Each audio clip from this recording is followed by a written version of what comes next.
Common Core state standards are educational standards that, as of June 2014, are currently being implemented in the majority of the United States, as well as Washington, D.C., the Department of Defense Education Activity, and 3 U.S. territories.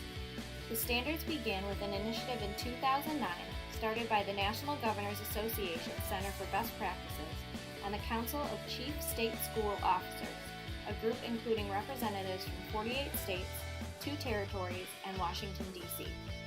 The first draft of these K-12 grade-by-grade college and career readiness standards were released in November 2009, and the final draft was released by the NGA Center and CCSSO by June 2010. The National Governors Association, or NGA, is a research and development firm that develops solutions to public policy issues in order to serve America's governors.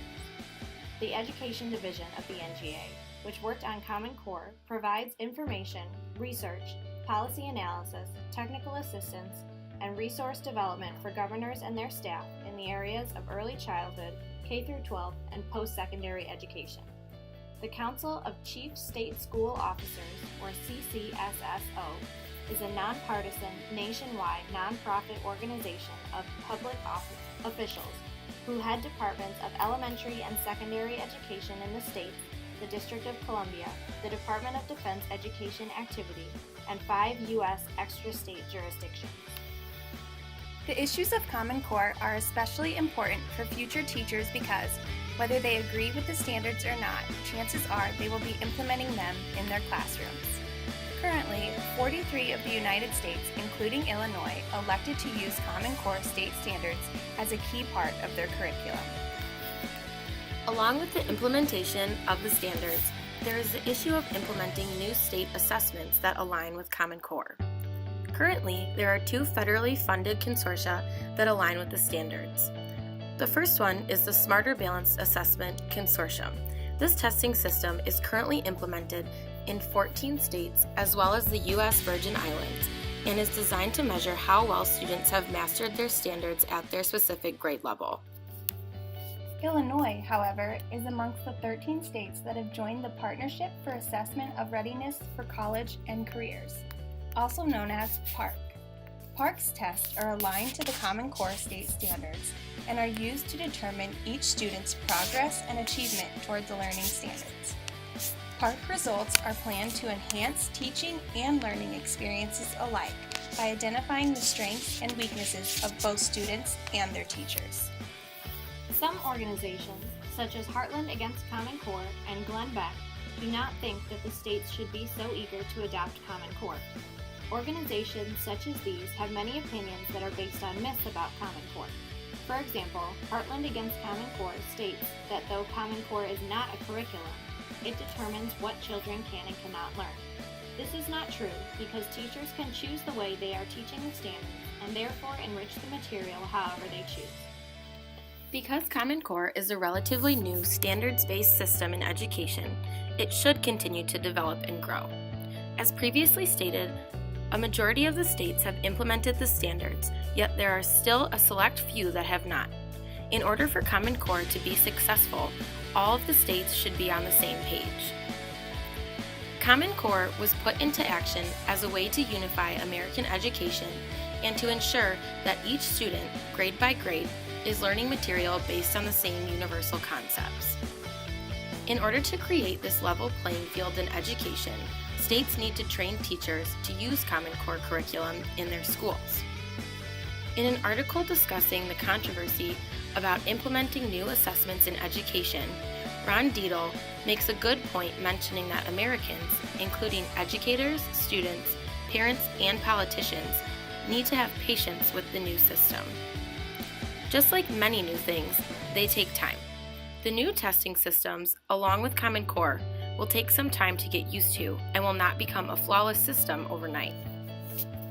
Although organizations against Common Core believe it to be ineffective, research has stated otherwise. National data collected on behalf of Scholastic Incorporated and the Bill and Melinda Gates Foundation found that in 2014, 53% of teachers overall have seen a positive impact on their students' ability to think critically and use reasoning skills due to Common Core.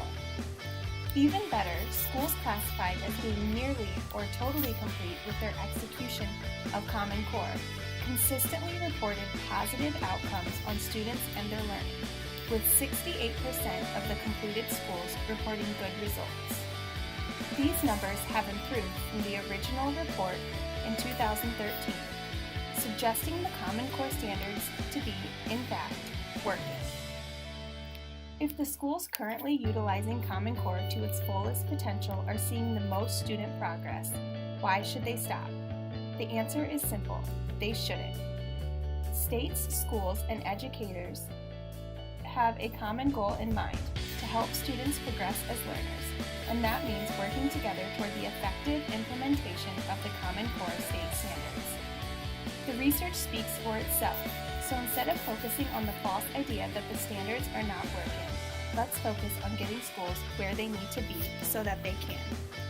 For those few states without Common Core or a next generation assessment in place, they are essentially hurting themselves and their students. By adopting both, the classroom can become more student-led as well as promote connections between teachers and students nationwide. There is work to be done in terms of implementing Common Core across the nation. It has been a controversial road since the wheels started turning in 2009, and we expect it will continue to be a controversial road in years to come. Christopher Bronk, an English teacher at Downers Grove North High School in Downers Grove, Illinois, compares the Common Core state standards and the PARCC testing to looking at a glass of water as half full or as half empty. He suggests that instead of paying attention to how much water is in the glass, we should just simply drink from it. The fact that I have been given a glass of PARCC is out of my control, he says. However, what I make out of it is not. So I will continue to drink from my glass with the focus on gleaning whatever insights I can that will help me to improve my students' learning. When it comes down to it, that really is what education is all about. Making sure students are able to receive the best education that they possibly can. Whether you agree with the politics or not, Common Core state standards and the new testing that accompanies the standards are what we as educators have to work with today. We should accept them as best as we can and use its strengths to become the best educators that we can be for our students.